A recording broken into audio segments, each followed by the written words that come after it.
Hi there, this is Chris, and I'm going to talk about what can we learn from great books. What can't you learn from great books?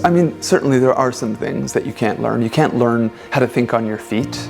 You can't, well, actually you can. You can learn in some ways how to think on your feet.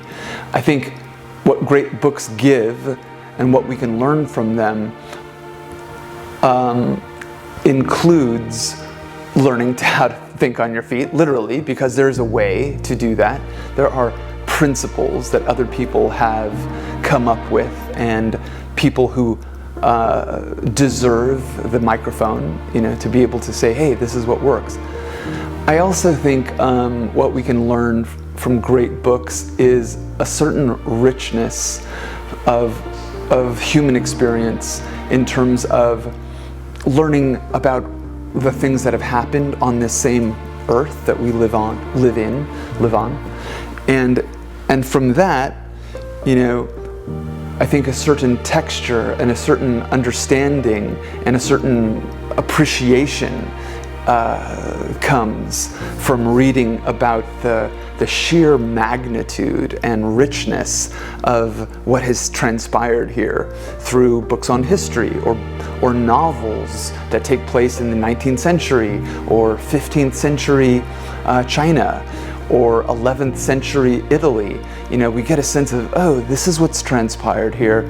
And so as we take in our own lives, as we take in our own experience, I don't think it's possible for that appreciation not to kind of come to the surface, and so we see our own life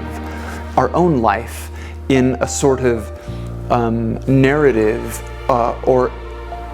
and see it in a sort of historical context that is very, very important, because it's hard to understand, hey, what am I here for? Where do I fit in?